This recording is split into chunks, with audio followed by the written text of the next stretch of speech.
Assalamualaikum warahmatullahi wabarakatuh. Kami dari kelompok 2 yang beranggotakan Novensita Ratna NPM 011, Hanifatur Rohma Oktaviani 028, Syahwal Putra Pradana 088 akan menjelaskan tentang pengertian fungsi perencanaan dalam manajemen pendidikan. Yang pertama, kita akan membahas tentang pengertian perencanaan. Menurut Bintoro Djoko Rominanto, proses mempersiapkan kegiatan-kegiatan secara sistematis yang akan dilakukan untuk mencapai tujuan tertentu. Yang kedua, menurut Prajudi Atmosuridjo, perhitungan dan menentukan tentang sesuatu yang akan dijalankan dalam rangka mencapai tujuan tertentu, siapa yang melakukannya, bagaimana, di mana, dan bagaimana cara melakukannya. Yang ketiga, menurut Siagian, keseluruhan proses pemikiran dan penentuan secara matang menyangkut hal-hal yang akan dikerjakan di masa datang, dalam rangka mencapai tujuan yang telah ditentukan sebelumnya. Selanjutnya, pengertian pendidikan. Pendidikan berasal dari kata didik, lalu kata ini mendapatkan awalan kata me, sehingga menjadi mendidik, artinya memelihara dan memberi latihan. Menurut bahasa Yunani, pendidikan berasal dari kata pedagogi, yaitu kata ped, artinya anak. Sedangkan agagos, yang artinya membimbing, sehingga pedagogi dapat diartikan sebagai ilmu dan seni mengajar anak.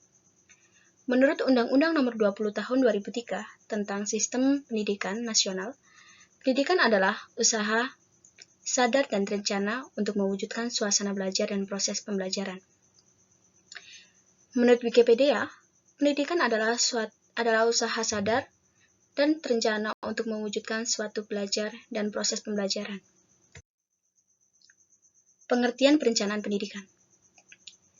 Menurut Yusuf, suatu proses yang mempersiapkan seperangkat alternatif keputusan bagi kegiatan masa depan yang diarahkan kepada pencapaian tujuan dengan usaha yang optimal dan mempertimbangkan kenyataan-kenyataan yang ada di bidang ekonomi, sosial budaya, serta menyeluruh suatu negara.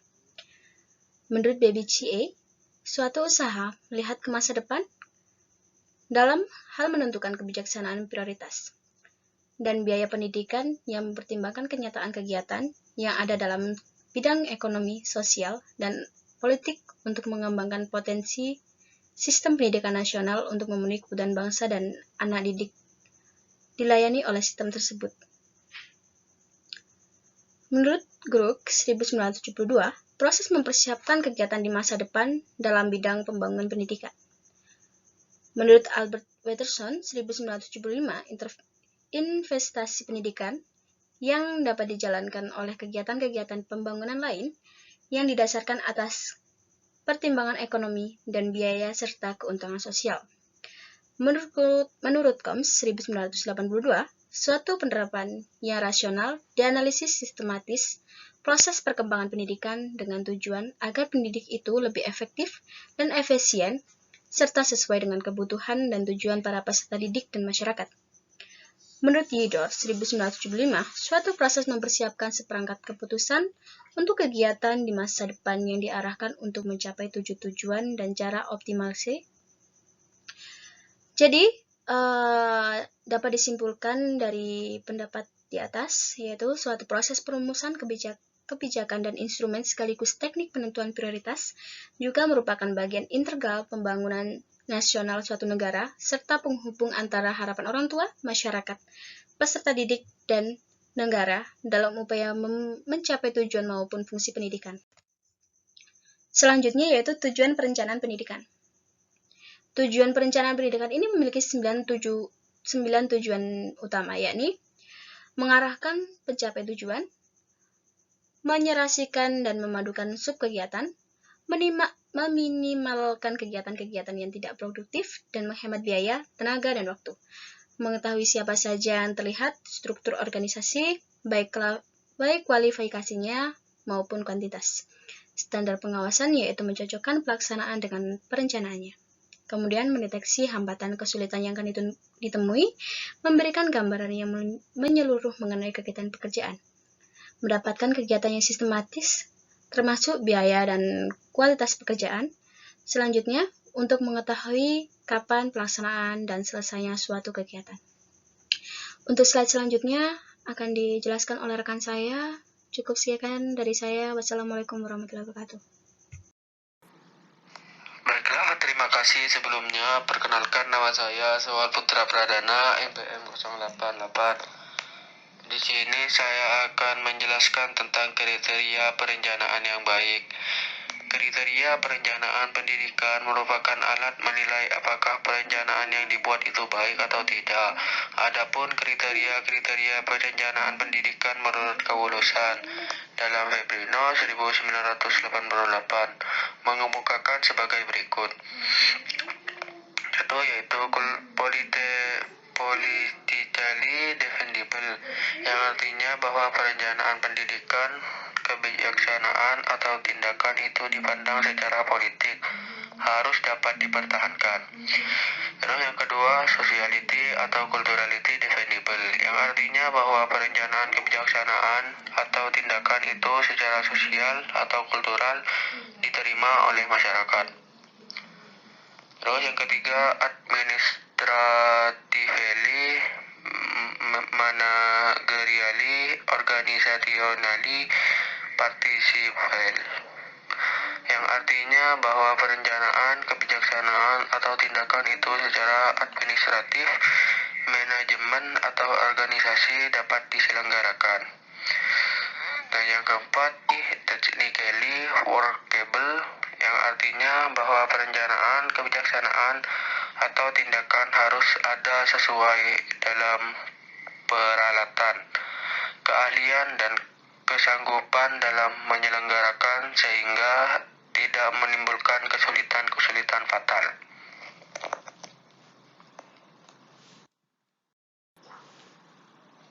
Baiklah, di sini saya akan melanjutkan penjelasan tentang kriteria perencanaan yang baik menurut kelulusan dalam Febrianto 1988. Yang kelima yaitu legally permissible, yang artinya perencanaan, kebijaksanaan, atau tindakan harus memenuhi persyaratan hukum yang berlaku.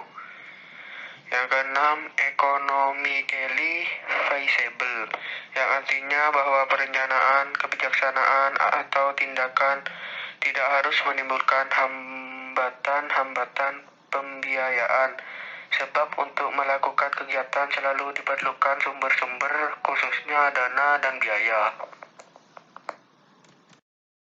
Baiklah, selanjutnya saya akan menjelaskan tentang prinsip perencanaan pendidikan.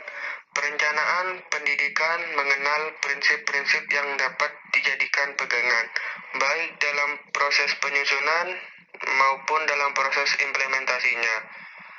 Prinsip yang pertama yaitu prinsip interdisipliner, menyangkut berbagai bidang keilmuan atau beragam kehidupan. Yang kedua, prinsip efektivitas efisiensi. Dalam penyusunan perencanaan pendidikan didasarkan pada perhitungan sumber daya yang ada secara cermat dan matang, sehingga perencanaan itu berhasil guna dan bernilai guna dalam pencapaian tujuan pendidikan.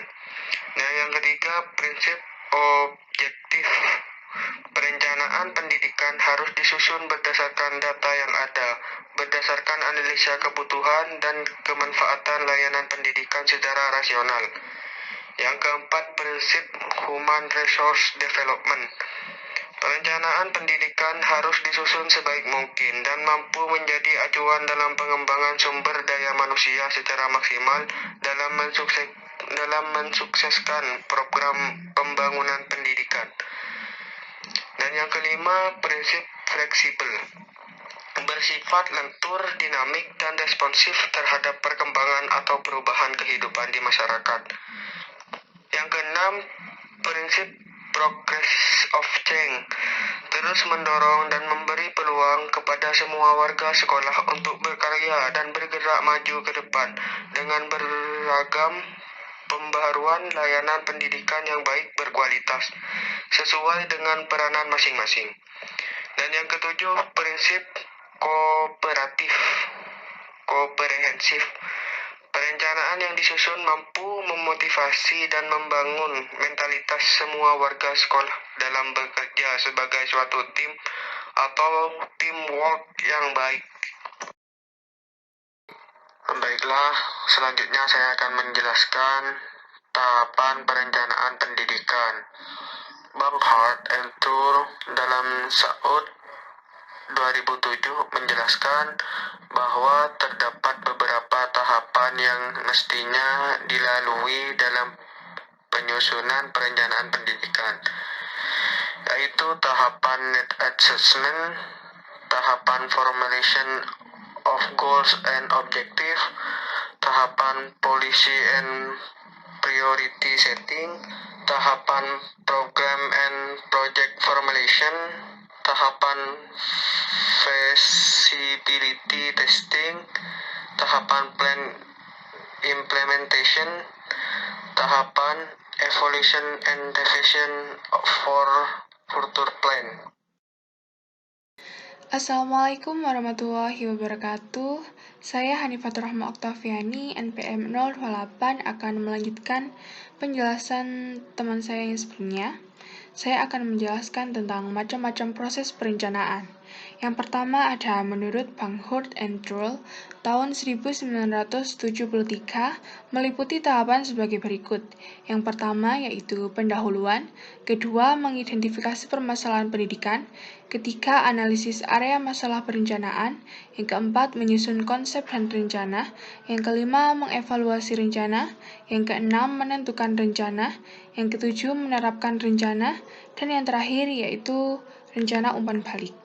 Kemudian ada menurut Cashwas tahun 1973, proses perencanaan pendidikan meliputi yang pertama yaitu menilai kebutuhan akan pendidikan, yang kedua merumuskan tujuan dan sasaran pendidikan, yang ketiga merumuskan kebijakan dan menentukan prioritas, yang keempat merumuskan proyek dan program, yang kelima menguji kelayakan, yang keenam menerapkan rencana, yang ketujuh menilai dan merevisi untuk rencana yang akan datang.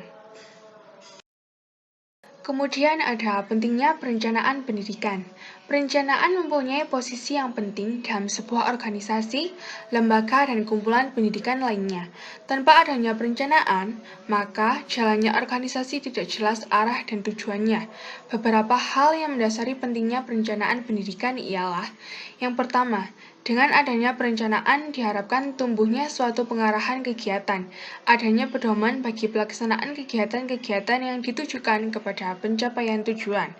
Kemudian yang kedua, dengan perencanaan, maka dapat dilakukan suatu perkiraan terhadap hal-hal dalam masa pelaksanaan yang akan dilalui.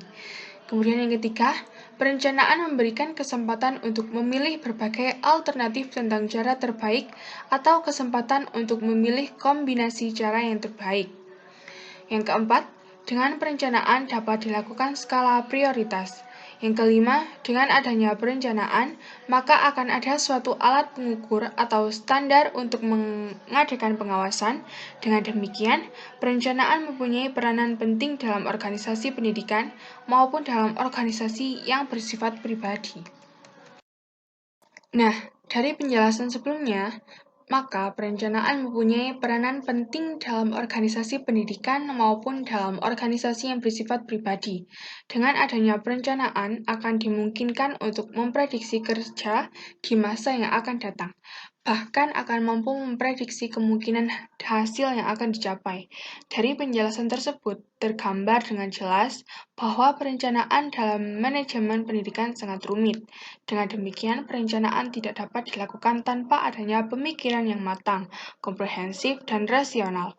Untuk itu, perhatian terhadap langkah-langkah perencanaan dan segala yang berkaitan dengan perencanaan penting bagi manajemen dan bagi para manajer pendidikan.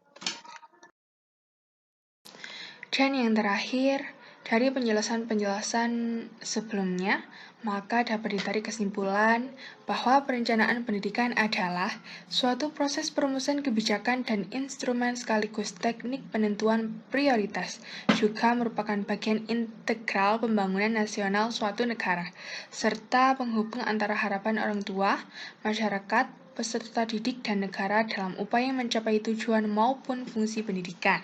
Dalam proses penyusunan rencana pendidikan, pangkal tolak yang dijadikan rujukannya adalah tujuan dan fungsi pendidikan.